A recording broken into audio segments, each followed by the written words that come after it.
नमस्कार दोस्तों, क्या हाल है। मैं हूँ शीतल बरियार और ड्रामा एक्सपो में आपका स्वागत है। अब तक आपने देखा यूयन एंथनी को बताता है कि वो हानी को लाइक करता है। अब आगे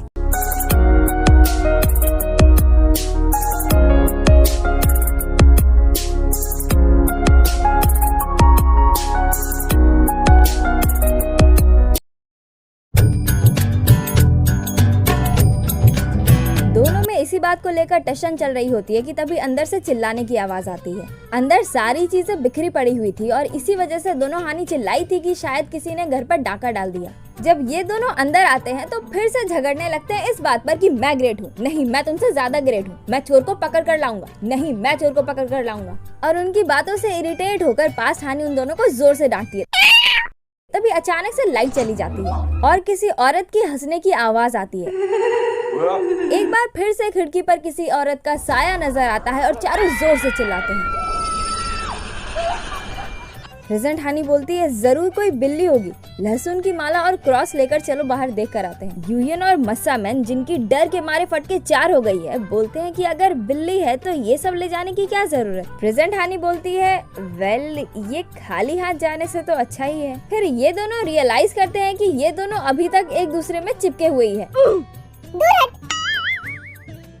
फिर दोनों हानी क्रॉस और माला लेकर बाहर आती है, जिनके पीछे पीछे ये दोनों पपलू भी बाहर आते हैं। चारों की डर के मारे हालत खराब रहती है। तभी छत पर सबकी फटके 8 पर हमारे मस्सा मैन की फटके 75 हो चुकी है और इसीलिए वो बेहोश हो जाता है। लूजर कहीं का। तभी वो ऊपर से गिर जाती है और प्रेजेंट हानी को उसके चप्पल नजर आते हैं। वो औरत उठकर भागती है और दोनों हानी उसके पीछे पीछे दौड़ने लगती हैं। यूयन भी मस्सा मैन को तपड़ तपड़ मार करके उठाता है और फिर ये दोनों भी उनके पीछे भागने लगते हैं। सफेद कपड़े वाली औरत को भागते देख इन दोनों जमूरों की भी फटके 16। तभी एंथनी उन्हें भी अपने दौड़ में शामिल कर लेता है और इन सभी की भागम भाग चालू। अरे रुको, हमारे लिए तो रुको। हट फट्टू, तुम दोनों किसी काम के नहीं। बुआ जी का खबरी एक दुकान से सामान लेकर निकल रहा होता है और इन सभी को दौड़ते हुए देखता है। यूयन उसे भी अपने साथ दौड़ में शामिल कर लेता है एंड देयर भागम भाग कंटिन्यूड। भूतनी को मारने के चक्कर में मस्सा मैन गलती से यूयन को मार देता है और अब इन दोनों में अलग ही महाभारत शुरू हो जाती है और ये तीनों भी इन्हें छुड़ाने में लग जाते हैं। हाँ ये कर लो पहले। बड़े लोग हैं, पहले ऐसे करते होंगे। अरे घोचुओं, पहले भूतनी को तो पकड़ ले। नहीं। अब इस चूहा बिल्ली की खेल में सिर्फ दोनों हानी और भूतनी ही बची है। ये दोनों एक चौराहे से स्प्लिट हो जाती हैं और दूसरे मोड़ पर भूतनी को पकड़ लेती हैं। उसे पकड़ने के चक्कर में उसका विग गिर जाता है और पता चलता है कि ये क्या, ये तो छोटे बालों वाली भूतनी है। क्या भूतनी बनेगी रे तू। तभी ये सब भी दौड़ते दौड़ते वहाँ पहुँचते हैं। वाह, बड़ी जल्दी आ गए। वेल डन, तालियां होनी चाहिए। प्रेजेंट हानी पूछती है कि तुम कौन हो। वो फिर से अपना विग उठाकर भूतनी बनने लगती है।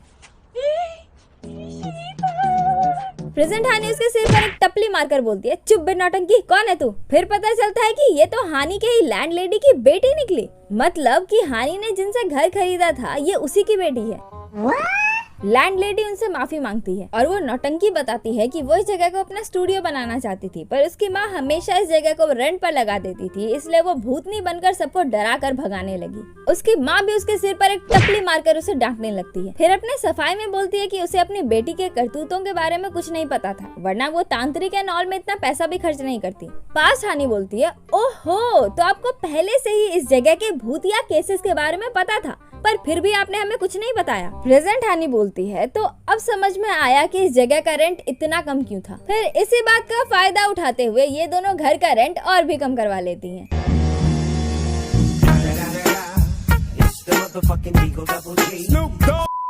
पास हानी खुशी से उछलने लगती है। तभी प्रेजेंट हानी को ध्यान आता है कि बाकी सब कहाँ गए और दिखाया जाता है कि ये सभी लोग एक पार्क में यूयन और मस्सा मैन के फाइट का सेटलमेंट करने आए हैं।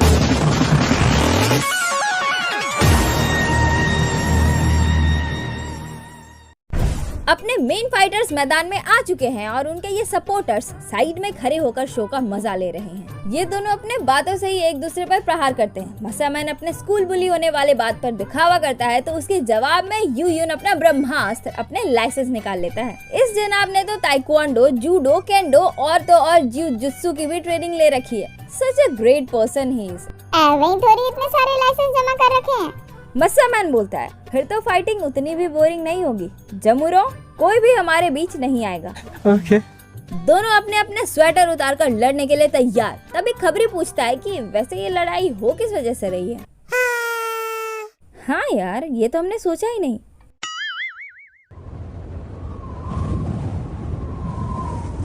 फिर दिखाया जाता है कि ये दोनों एक बेंच पर मुंह फुलाकर बैठे हुए हैं। इनके सपोर्टर्स दूर बैठे आपस में संतरे शेयर करके बातें कर रहे हैं। अरे पर अभी तो लड़ाई होने वाली थी ना। भाई हम तो शुरू होते ही खत्म हो गया यार। एंथनी बोलता है कि तुमने जो हानि को लाइक करने वाली बात कही थी, क्या तुम सीरियस हो? तुम इतने हैंडसम तो हो कि तुम्हें कोई भी लड़की मिल जाएगी, तो फिर तुम अपने से उम्र में बड़ी औरत के पीछे क्यों पड़े हो? और उसकी तो एक बच्ची भी है। यूयन बोलता है ये बात तो तुमसे बेहतर कोई नहीं जानता होगा कि क्यों। वो एक सिंगल मदर है पर फिर भी कूल और कॉन्फिडेंट है, और उससे भी ज्यादा इम्पोर्टेंट कि वो मुझे वैसा ही देखती है जैसा मैं असलियत में हूँ, बिना किसी भेदभाव के। मुझे उसके अतीत से कोई फर्क नहीं पड़ता, लेकिन अगर तुमने अपनी वो फीलिंग्स जो तुम्हारे मन में कभी उसके लिए हुआ करती थी, उसकी वजह से उसके साथ खिलवाड़ करने की कोशिश भी की ना, तो तुम्हारे लिए अच्छा नहीं होगा। उसके बाद उठकर वहाँ से जाने लगता है। मस्सा मैन बोलता है फीलिंग्स जो कभी मेरे मन में उसके लिए हुआ करती थी, तो तुम्हारा क्या? तुम खुद कौन सा सीरियस हो? यूयन पीछे मुड़कर बोलता है पहले तो शायद इतना नहीं था, पर अब मैं बहुत ज्यादा सीरियस हूँ। इसलिए अब से मैं ओल्ड लेडी नहीं, मेरा मतलब है बान हानि का सुपरमैन बनूंगा। फिर वो वहाँ से जाने लगता है और मस्सा मैन हंसने लगता है। सुपरमैन? कितना बेकार, मैं तो कम से कम आयरन मैन बनता। उसके बाद यूयन हानि के घर आता है सफाई में उनका हाथ बटाने के लिए, पर ये इतनी जल्दी आया है कि ये दोनों ऑलरेडी सफाई कर चुकी हैं। How nice of you, Chindi. उसके बाद स्नैक्स खाते खाते प्रेजेंट हानि दोनों को स्नैक्स बनाने को लेकर अपने नए आइडिया के बारे में बताती है, जो मस्सा मैन से बात करते वक्त उसके दिमाग में आया था। हानि को एक आइडिया आता है कि क्यों ना एक ऐसा स्नैक्स बनाया जाए जो सभी लोग खा सके। ऐसा स्नैक्स जो खास तौर पर उन लोगों के लिए बनाया जाए जो किसी एलर्जी या किसी भी कारण की वजह से अपने पसंदीदा चीजों को नहीं खा पाते। पास्ट हानि को उसका आइडिया बहुत पसंद आता है, पर यूयन बोलता है कि आइडिया तो अच्छा है, पर तुम्हें नहीं लगता कि तुम्हारा ये आइडिया बहुत ही स्मॉल मार्केट को टारगेट करेगा? एज ऑफ ऐसे लोग तो बहुत कम है ना जिन्हें स्नैक्स एंड ऑल से एलर्जी होती है। प्रेजेंट हानि बोलती है इसीलिए तो हमें एक ऐसा स्नैक्स तैयार करना होगा जो इतना स्वादिष्ट हो कि सभी लोग उसे एंजॉय कर सके। पास्ट हानि बोलती है सही कहा, मुझे स्नैक्स के बारे में यही तो सबसे ज्यादा पसंद है। तुम स्नैक्स को ऐसे खोलो और साथ में एंजॉय करो। फिर दोनों स्नैक्स खाते खाते एंजॉय करने लगती हैं। उन दोनों को इतना खुश देखकर यूयन को अपने बचपन का वो पल याद आ जाता है जब वो अपने मम्मा के बगल में उदास बैठा हुआ था। माँ के पूछने पर यूयन बताता है कि मुझे पापा पर बहुत गुस्सा आ रहा है। उन्होंने मुझसे वादा किया था कि आज वो जल्दी आकर मेरे साथ खेलेंगे, लेकिन अभी तक उनका कुछ अता पता ही नहीं है। वो कंपनी को मुझसे ज्यादा प्यार करते हैं, हमेशा मुझसे झूठ बोलते हैं। उसकी माँ प्यार से उसे समझाती है कि ऐसी बात नहीं है, तुम्हारे पापा सबसे ज्यादा प्यार तुमसे करते हैं। पर बात ये है ना कि वो अपना ज्यादा समय स्नैक्स बनाने में इसलिए देते हैं ताकि सभी लोग उन स्नैक्स को खाकर खुश हो सकें। छोटा यूयन मासूमियत से बोलता है लोगों को खुश करने के लिए स्नैक्स से। उसकी माँ हाँ में सिर हिलाती है, और इसीलिए प्रेजेंट में अपने सामने इन दोनों को स्नैक्स खाते हुए इतना खुश और एंजॉय करता देख वो भी बहुत खुश और इमोशनल हो जाता है। फिर प्रेजेंट हानि बोलती है कि कल से हम स्नैक्स पर काम शुरू करते हैं। पहले थोड़ी रिसर्च करके एक रेसिपी तैयार करते हैं, उसके बाद उसका डिजाइन और फिर सैंपल तैयार करेंगे। अब ये तीनों पूरे जोश में आ चुके हैं। Hip hip hurray, we can do it. फिर सुबह के अंधेरे में 5 बजे हानि के दरवाजे पर दस्तक होती है। दोनों की नींद खुल जाती है। प्रेजेंट हानि पूछती है कि कौन है। बाहर से आवाज आती है, ये मैं हूँ, यूयन। पास्ट हानि भी लाइक बाय सुबह सुबह दिमाग खराब करने के लिए पहुँच जाता है और दूसरी तरफ मुड़कर सो जाती है। और प्रेजेंट हानि दरवाजा खोलती है। एक्चुअली ये इतनी सुबह सुबह हानि के घर इसलिए आया है ताकि स्नैक्स पर जल्द काम शुरू हो सके। डेडिकेशन देख रहे हो बंदे की, इतनी सुबह सुबह ही पहुँच गया। शाबाश बेटा। मुझे तुम्हारा डेडिकेशन बहुत पसंद आया, पर फिर भी यार सुबह सुबह कौन आता है? फिर वो बाहर इंतजार करता है और प्रेजेंट हानि तैयार होकर आती है। ठंड बहुत थी इसलिए यूयन हानि के लिए गरम गरम चाय भी बनाकर लाया था ताकि हानि को ज्यादा ठंड ना लगे। वाह बेटे, तू तो पूरे जोश के साथ हानि को पटाने में लग गया है। I mean, इतना कौन करता है यार? बड़ा हो बेटा। उसके बाद दोनों बस पर होते हैं और सीट ना मिलने की वजह से दोनों खड़े खड़े ही जा रहे होते हैं। तभी यूयन बोलता है तुम कौन सा शैम्पू यूज करती हो, बहुत अच्छी खुशबू आ रही है। हद तरीके का चिंदिया, मतलब बात करने के लिए कोई टॉपिक नहीं मिला तो अब शैम्पू? क्या ही बोलूं यार, शैम्पू। भाई साहब कुछ ज्यादा नहीं हो गया ये? मतलब कुछ भी। पर यूयन से ज्यादा सिरफिरी तो अपनी हानि है। ये मैडम बस को छोड़कर अपने दोनों हाथ अपने सिर पर रख लेती है ताकि शैम्पू की खुशबू ना आए। मिस बानहानी, क्या आप हमारे एक्सपो फैमिली को बता सकती है कि आपने किस चरवाहा विद्यालय से शिक्षा प्राप्त की है? Moscow international. को पैसा बर्बाद। फिर बस एक ब्रेक लेती है और हानी सीधे यूयन पर धड़ाम। उसके बाद वो उसे खड़ा करके बोलता है, इसे पकड़ लो, ये पकड़ने के लिए ही दिया गया है।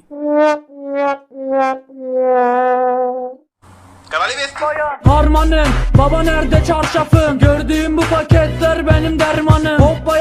फिर दोनों ऑफिस के ही कैफेटेरिया में, जहां दोपहर को सभी लोग लंच करते हैं, वहां बैठकर डिस्कस करते हैं। एंड सरप्राइजिंगली मिस्टर यूयुन जनाब ने रात भर में ही इतनी सारी अच्छी खासी रिसर्च कर ली थी, जिस वजह से ये जनाब रात भर सोए भी नहीं थे। अच्छा, इसीलिए इतनी सुबह सुबह हानि के घर पहुंच गया था। सही पकड़े हैं। बट सीरियसली यार, बंदे की डेडिकेशन देख रहे हो? अरे तुम तो बड़े हैवी ड्राइवर हो भाई। शायद इसीलिए इतनी कम उम्र में ही इसने इतनी सारी चीजें अचीव कर ली है। यूयुन अपने रिसर्च के आधार पर बताता है कि ग्लूटेन एक पदार्थ है जो आटे में पाया जाता है और ग्लूटेन की वजह से आटे में इलास्टिक टेक्सचर आता है और यही ग्लूटेन वो वजह है जिस कारण लोग स्नैक्स नहीं खा पाते। उधर घर में फिर से दरवाजे पर कोई आता है। अरे यार, कोई सोने नहीं देता। पास हानी उठकर दरवाजा खोलती है तो सामने मस्सा मैन खड़ा होता है। हाँ, इसी की तो कमी थी। अकेले क्यों आए? अपने दोनों झिंगुरों को भी साथ में क्यों नहीं लेकर आए? चिंदी। पास हानी मस्सा मैन को बताती है कि प्रेजेंट हानी यूयुन के साथ गई है और ये सुनकर मस्सा मैन जल के खाक। इधर यूयुन बोलता है, क्यों ना आटे की जगह पर हम स्नैक्स के बेस के तौर पर कुछ ऐसा इस्तेमाल करें जो ग्लूटेन फ्री हो, जैसे कि चावल या बीन्स। हानी को उसका सुझाव पसंद आता है। तब तक काम का टाइम हो जाता है, इसलिए बाकी का डिस्कशन दोनों बात के लिए छोड़ देते हैं और हानी अपने डिपार्टमेंट जाने लगती है। यूयुन बोलता है, रुको, मैं भी तुम्हारे साथ चलता हूँ। हानी बोलती है, तुम यहाँ अपना काम संभालो, मैं चली जाऊंगी, ऊपर ही तो जाना है। यूयुन बोलता है, मैं इतनी जल्दी गुड बाय नहीं बोलना चाहता, इसलिए मुझे तुम्हारे साथ जाना है। ले, अब ये भी निब्बा बन गया।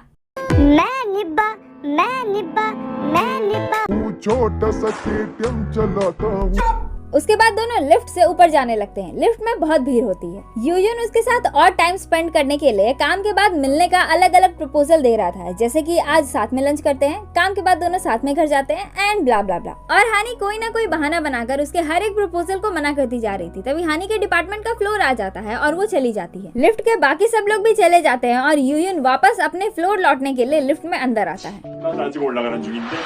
ये क्या, उसके पापा भी इसी लिफ्ट में थे? अरे यार। वो बोलते हैं, अपना कर्ज चुकाने के बदले तुम यहाँ लड़कीबाजी कर रहे हो। खाली छोड़ी बटाता है, छोड़ी बटाता। यूयुन बोलता है, मुझे बस अपना प्रॉमिस पूरा करना है और मैं कोई लड़की पटाऊं या नहीं, उससे आपको क्या मतलब? उसके बाद दोनों में फिर से नोकझोंक होने लगती है और इस बार मिस्टर चेयरमैन यूयुन को चिढ़ाकर चले जाते हैं। उसके बाद मिस्टर चेयरमैन अपने कैबिन में आकर खुश होकर बोलते हैं कि मैंने तो उस बच्ची को इस उम्मीद से प्रोडक्ट डेवलपमेंट डिपार्टमेंट में हायर किया था ताकि वो वहाँ की सिचुएशंस इंप्रूव कर सके, पर उसने तो यूयुन का भी भला कर दिया। फिर मुस्कुराते हुए बोलते हैं कि कितनी कमाल की बच्ची है। उधर अपना मस्सा मैन क्योंगशिक को हानि के ही घर के नजदीक का कोई घर ढूंढने को कहता है। 'Cause why not? अब ये भी छोड़ी पटाएगा। खाली छोड़ी बटाता है, छोड़ी बटाता।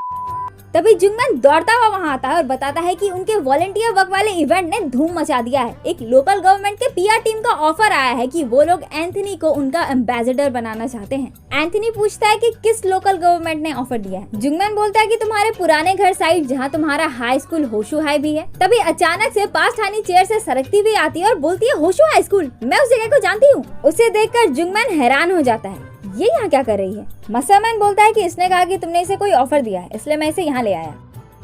फिर उसे अपना बिजनेस कार्ड देकर बोलता है कि अगर तुम कभी भी एक सेलिब्रिटी बनने में इंटरेस्टेड हुई तो मुझे कॉल करना, मेरी पहुंच बहुत ऊपर तक है, मैं तुम्हें एक स्टार बना सकता हूँ। उसके बाद क्योंगशिक पास हानी के लिए खाना लाता है। पास हानी को वो खाना बहुत पसंद आता है और वो खुश हो जाती है। और इधर ये दोनों खुसफुसाते हुए बातें कर रहे होते हैं कि तुम पागल हो गए हो क्या? तुम सच में इसे एक स्टार बनाने की कोशिश कर रहे हो? जुंगमन बोलता है, मैं ये सब तुम्हारे लिए ही तो कर रहा हूँ। जरा सोचो, अगर हमने इसके साथ कॉन्ट्रैक्ट साइन कर लिया तो अक्सर तुम्हें इसकी माँ से मिलने का मौका मिलेगा और अगर हम इसे अच्छा खासा पे करेंगे तो इसके घर की फाइनेंशियल प्रॉब्लम भी खत्म हो जाएगी। मैं तो तेरे को भी समझता था, तो राम निकला रे, देव मानुस निकला रे। एंथनी बोलता है ठीक है फिर, लेकिन कॉन्ट्रैक्ट साइन करने से पहले चलो इसे दिखाते हैं कि असली बॉस कौन है। उसके बाद वो पास्ट हानि के पास जाकर अपना रौब जमाने की कोशिश करता है, पर अपनी हानि किसी से दबने वाली है क्या? हो नहीं सकता। तो बस वो उल्टा मस्सा मैन को ही भीगी बिल्ली बना देती है। इधर ऑफिस में मिस्टर गो प्रेजेंट हानि को स्नैक्स के टेस्ट एंड ऑल के बारे में समझा रहे होते हैं और जीएम उन दोनों को दूर से ऑब्जर्व कर रही होती है। मिस्टर गो हानि को अपनी एक नोटबुक देते हैं जिसमें उन्होंने बहुत सी चीजें बारीकी से नोट की थी। ये देखकर दूसरी एम्प्लॉय जल उठती है क्योंकि उसने पहले बहुत बार मिस्टर गो से वो नोटबुक मांगा था पर उन्होंने उसे नहीं दिया था, और उसे क्या, इन्होंने तो किसी को भी नहीं दिया था। और इसी बात पर ये दोनों मिस्टर गो से झगड़ने लगते हैं। मैं चाहे ये करूं, मैं चाहे वो करूं, मेरी मर्जी। हाँ भाई, कैसी लगी आगे स्वाद? उसके बाद सब लोग लंच के लिए जाते हैं। जीएम की एक लंच अपॉइंटमेंट होती है, इसलिए वो उन लोगों को ज्वाइन ना करके उस अपॉइंटमेंट के लिए जाने लगती है। तभी उसकी नजर हानि के डेस्क पर रखे एक नोटबुक पर पड़ती है। वो देखती है कि उसमें स्वाद को लेकर हानि ने बहुत सी चीजें बिल्कुल बारीकी से लिखी है। ये देखकर वो रियलाइज करती है कि हानि बहुत मेहनत करी है। Somehow she is happy for her.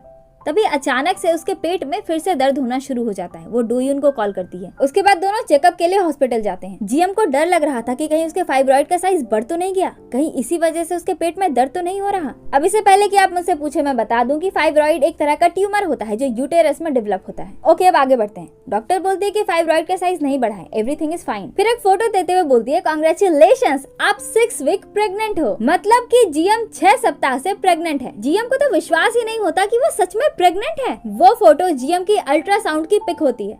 GM इस बात से घबराती है कि कहीं उसके फाइब्रॉइड की वजह से उसके प्रेगनेंसी में कोई कॉम्प्लिकेशंस तो नहीं आएगी ना। डॉक्टर बोलती है आप चिंता मत करो, सब ठीक रहेगा। उसके बाद दोनों जीएम की अल्ट्रासाउंड वाली पिक देखते हुए खुश होकर बाहर आ रहे होते हैं। जीएम की खुशी का तो ठिकाना ही नहीं होता, लेकिन वो उससे भी ज्यादा परेशान होती है कि टीम डिनर वाले उस दिन बहुत सारा अल्कोहल और डांस करने की वजह से कहीं बेबी को कोई प्रॉब्लम तो नहीं हुई होगी ना। डोयन उसे समझाता है कि अगर डॉक्टर ने बोला है कि सब ठीक है तो तुम ज्यादा परेशान क्यों हो रही हो, बट जीएम उसकी कहाँ सुनने वाली है। वो और भी ज्यादा घबराकर चिल्लाते हुए बोलती है, अरे यार, मैंने तो उस दिन जोर जोर से चिल्ला कर गाना भी गाया था, कहीं हमारा बेबी शोर की वजह से शॉक तो नहीं हो गया होगा ना। उसकी चिल्लाने की वजह से सब उसे देखने लगते हैं और डोयन उसकी हरकतों पर मुस्कुराने लगता है। फिर बोलता है, क्या करूं मैं तुम्हारा, तुम तो अभी भी एक बच्ची ही हो, माँ कैसे बनोगी। जीएम माँ वर्ड सुनकर खुशी से फूले नहीं समा रही होती है। वो बोलती है कि सच में मैं माँ बनने वाली हूँ।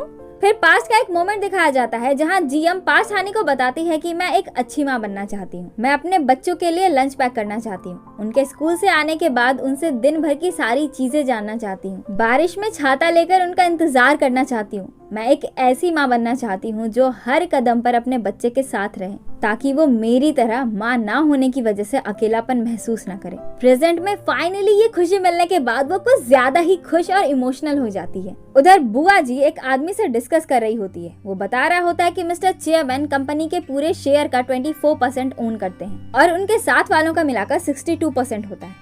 बुआ जी बोलती है, अगर उसमें से मेरा 20% शेयर हटा दिया जाए तो उनके पास सिर्फ 42% ही बचेगा। वो आदमी बोलता है, हाँ, लेकिन अगर हम सभी पॉसिबल शेयर्स इकट्ठा कर भी लें फिर भी हमारे पास 40% ही आएगा, जो तब भी मिस्टर चेयरमैन के शेयर से कम ही रहेगा। बुआ जी बोलती है, तो फिर इसका सॉल्यूशन क्या है। वो आदमी बोलता है कि हम मार्केट से ज्यादा शेयर खरीदने की कोशिश कर सकते हैं, लेकिन उन लोगों ने भी अगर ऐसा ही किया तब मैं गारंटी नहीं ले सकता क्योंकि हमारे पास उतने पैसे हैं नहीं। और इसीलिए वो बुआ जी को ये सुझाव देता है कि क्यों ना जुआ कंपनी के शेयर्स को ही घटा दिया जाए, इससे मार्केट पर बहुत असर पड़ेगा और हम आराम से बहुत से शेयर्स खरीद पाएंगे। बुआ जी पूछती हैं कि तुम ऐसा कर सकते हो।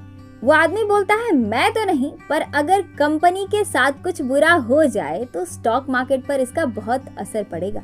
इतनी सारी बकबक अगर आपको कुछ ज्यादा ही कॉम्प्लिकेट लग रही है तो आसान शब्दों में ये लोग सीधे सीधे ये बात कर रहे हैं कि मिस्टर चेयरमैन और उनकी इतनी साल की मेहनत को बर्बाद करके उनका प्रॉपर्टी कैसे हड़पा जाए। मैंने बोला था ना कि ये बुआ कुछ तो झोल कर रही है, आज दिखाई दिया ना अपना असली रंग। साले का खोपड़ी तोड़ साले। इधर मिस्टर किम चेयरमैन को बताते हैं कि उन्होंने जिन जिन लोगों को सीईओ का पोजीशन ऑफर किया था उन सभी लोगों ने उनका ऑफर ठुकरा दिया है। Wait a minute. ये अपना पोजीशन छोड़ रहे हैं, बट व्हाई, क्यों? I don't know. वेल ये हमें आगे के एपिसोड्स में पता चलेगा। फिलहाल आगे बढ़ते हैं। उधर यूयुन काम करने वक्त उबासियां ले रहा होता है। Cause why not? सारी रात इन्होंने जागरण जो की है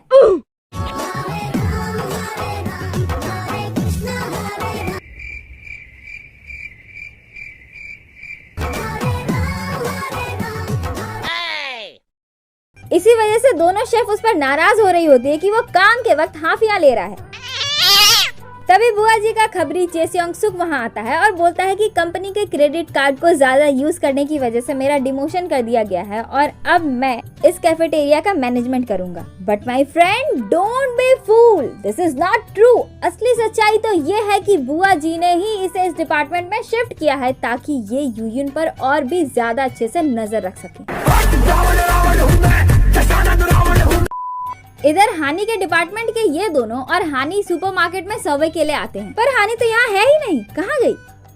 ये दोनों भी यही सोच रहे होते हैं, तभी सामने हानि खुशी से उछलती हुई नजर आती है। उसकी कोवर्कर को लगता है कि हानि काम चोरी कर रही है, इसलिए वो उसे सुनाने लगती है। तभी हानि उसे बताती है कि ये लोग हमारे न्यू प्रोडक्ट के लिए 3 घंटे का एक सैंपल इवेंट करने वाले थे, पर लोगों को हमारा न्यू प्रोडक्ट इतना पसंद आया कि इवेंट 1 ही घंटे में खत्म हो गया और स्टॉक के सारे स्नैक्स भी बिक गए और इसी बारे में मैं इनसे बात कर रही थी। मतलब बेकार में ही हानि को इतना सुना दिया, चिंदी कहीं की। पर हानि का काम देखकर अब ये इसकी तारीफ करती है, जो सुनकर हानि खुश हो जाती है। उसके बाद ये लोग आगे के काम में लग जाते हैं। तभी हानि की मॉम का कॉल आता है, जो उसे आज शाम डिनर पर हायोंग के घर बुलाती है और बताती है कि ग्रैंडमा को सियोल के ही किसी नर्सिंग होम में एडमिट करने वाले हैं, इसलिए उससे पहले आकर उनसे मिल लो। हानि बोलती है ठीक है, मैं शाम में आ जाऊंगी। उधर पास्ट हानि कॉन्ट्रैक्ट पढ़ती है, फिर वो साइन करने के लिए तैयार हो जाती है। जुंगमैन बोलता है ओके देन, जल्द ही हम एक अच्छा सा दिन चुनेंगे कॉन्ट्रैक्ट साइन करने के लिए, इसलिए मेक श्योर कि उस दिन तुम अपनी माँ को भी अपने साथ लाओ। पास्ट हानि बोलती है क्या? क्यूंगशिक बोलता है अभी तुम माइनर हो ना, इसलिए अपने साथ अपने गार्डियन को लाना जरूरी है। एंड पास्ट हानि भी लाइक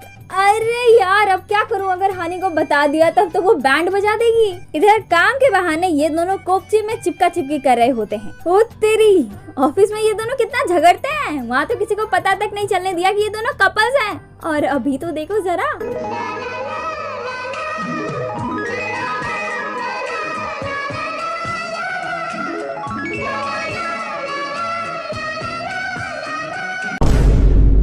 तभी प्रेजेंट हानि दोनों को देख लेती है।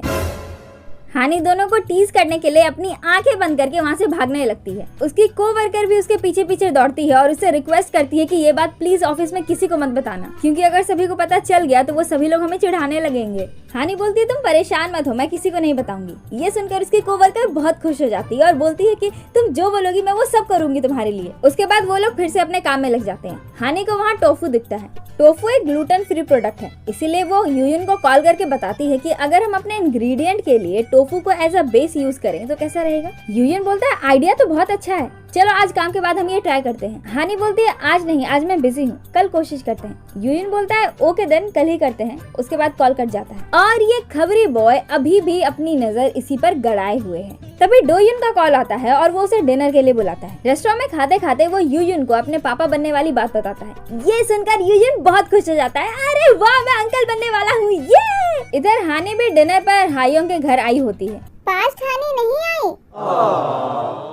डिनर के बाद मॉम ग्रैंड माँ को रेस्ट करवाने के लिए रूम लेकर जाती है और हायोंग हानि से प्राइवेट में बात करने के लिए उसे अपने रूम लेकर आती है। हायोंग हानि और पास्ट हानि का हाल पूछती है, फिर बोलती है कि ध्यान रहे कि जब तक मॉम यहाँ है उन्हें तुम्हारी बेटी के बारे में कुछ भी पता न चले। अगर मेरा बेटा भी तुम्हें कॉल करके मिलने की बात कहे तो उससे भी मत मिलना, खास तौर पर अपनी बेटी को तो उससे बिल्कुल भी मत मिलने देना। हानि पूछती है क्यों, कुछ हुआ है क्या? हायोंग सीधे सीधे सवाल का जवाब नहीं देती है। वेल जाहिर सी बात है, वो उसे ये थोड़ी बताने वाली है कि मेरा बेटा तुम्हारी बेटी को पसंद करने लगा है। एनीवे, उसके बाद हानि उसे एक थैली पकड़ाती है। उसमें वही वाला टेप होता है जिसमें उसके पापा की आवाज रिकॉर्डेड थी। हानि उसे प्ले करती है और हायोंग अपने पापा की आवाज सुनकर इमोशनल हो जाती है। हानि बोलती है कि तुमने कहा था ना कि तुम पापा की आवाज सुनना चाहती हो, मुझे ये सफाई करते करते मिल गया था तो मैं ये तुम्हारे लिए ले आई। वो उस प्लेयर को प्यार से सहलाने लगती है। तभी बाहर से मॉम की आवाज आती है। प्लेयर रख कर जब दोनों बाहर आते हैं तब पता चलता है कि ग्रैंडमा घर में नहीं है। उसके बाद हानि और मॉम उन्हें ढूंढने के लिए जाते हैं और हायोंग और चेसियोंग को घर पर ही रहने के लिए बोलते हैं कि क्या पता वो घर आ जाए। बाहर ये दोनों ग्रैंडमा को बहुत ढूंढते हैं पर वो कहीं नहीं मिलती। दोनों बहुत परेशान हो जाते हैं। हानि बोलती है कहीं वो वहीं पर तो नहीं गई है।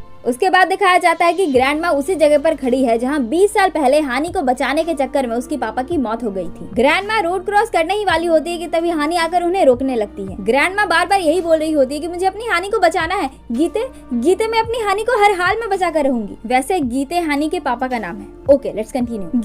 गीते मैं अपनी हानि को हर हालत में बचा कर रहूंगी। तुमने अपनी जिंदगी तक कुर्बान कर दी उसे बचाने के लिए, मैं उसे ऐसे कैसे कुछ होने दे सकती हूँ? नहीं मैं उसे बचा कर रहूंगी। प्रेजेंट हानि बोलती है दादी मैं इधर हूँ, बिल्कुल ठीक और जिंदा, मुझे कुछ नहीं हुआ है। ग्रैंड माँ उसे ढकेलते हुए बोलती है तुम नहीं, मैं मेरी हानि की बात कर रही हूँ, वो यहीं पर है। तभी अचानक से वो सारी चीजें फिर से भूल जाती है और बोलने लगती है कि तुम दोनों कौन हो, क्या मैं तुम्हें जानती हूँ। उसके बाद वो लोग उन्हें घर लेकर जा रहे होते हैं। ग्रैंड माँ सोई हुई होती है और हानि ग्रैंड माँ की ही बात से परेशान हो रही होती है। दादी मैं इधर हूँ, बिल्कुल ठीक और जिंदा, मुझे कुछ नहीं हुआ है। तुम नहीं, मैं मेरी हानि की बात कर रही हूँ, वो यहीं पर है। मॉम हानि को समझाती है कि ज्यादा परेशान मत हो, घर जाकर आराम करो। हानि बोलती है आई एम सॉरी मॉम।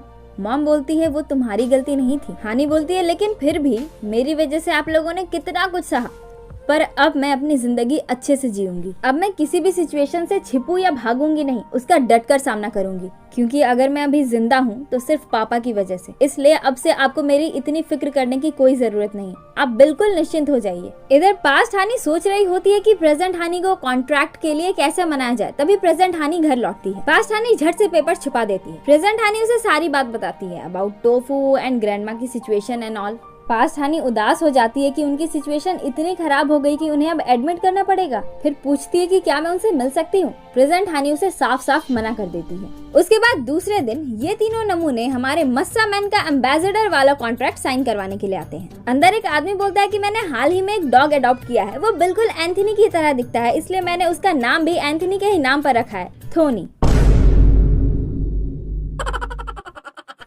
उसके बाद इवेंट के हेड वहां आते हैं और एंथनी को अपने डिस्ट्रिक्ट का एम्बेसडर अपॉइंट करते हैं। फिर वो इन तीनों को अपने वर्क एंड ऑल दिखाते हैं। इधर ये दोनों कंपनी की किचन में अपने स्नैक्स पर काम कर रहे होते हैं। हानि बोलती है कि हम कंपनी का ही किचन यूज कर रहे हैं, कोई कुछ बोलेगा नहीं। यूयन बोलता है क्यों बोलेगा, हम भी तो कंपनी के ही एम्प्लॉइज है ना। फिर टोफू को तैयार करके सूखने के लिए रखते हुए बोलता है कि चलो नाश्ता कर लेते हैं, मैं आज खिचड़ी बना कर लाया हूँ।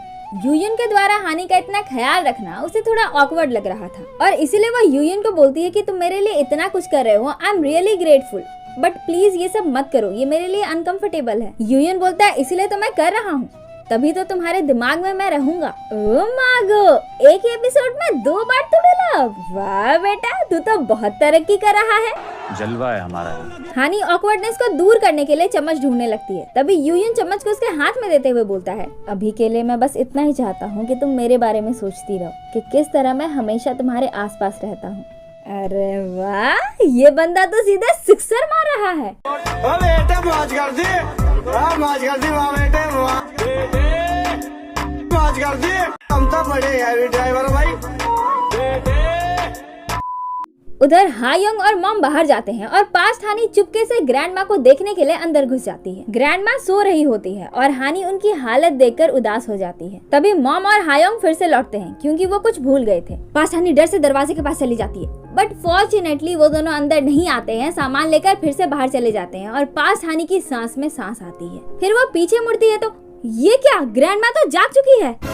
पास्ट हानि को देखकर ग्रैंडमा मुस्कुरा कर बोलती है मेरी बच्ची ये तुम हो। ये सुनकर पास्ट हानि हैरान हो जाती है और एपिसोड भी यहीं पर खत्म हो जाता है। तो कैसा लगा आपको ये एपिसोड, कमेंट करके जरूर बताइएगा। और हाँ, हमारे इंस्टाग्राम अकाउंट को भी फॉलो कर लीजिए, अकाउंट का लिंक हमारे डिस्क्रिप्शन में भी है और साथ ही आपके स्क्रीन पर भी फ्लैश हो रहा है। और अगर ये वीडियो आपको अच्छी लगी तो एक लाइक कर दीजिए, अपने ड्रामा लवर दोस्तों के साथ इसे शेयर कर दीजिए और अगर आप इस चैनल पर नए हैं तो चैनल को सब्सक्राइब किए बिना मत जाइएगा। तो आज के लिए बस इतना ही, मिलते हैं किसी और दिन किसी और वीडियो के साथ, तब तक के लिए अलविदा, जय हिंद।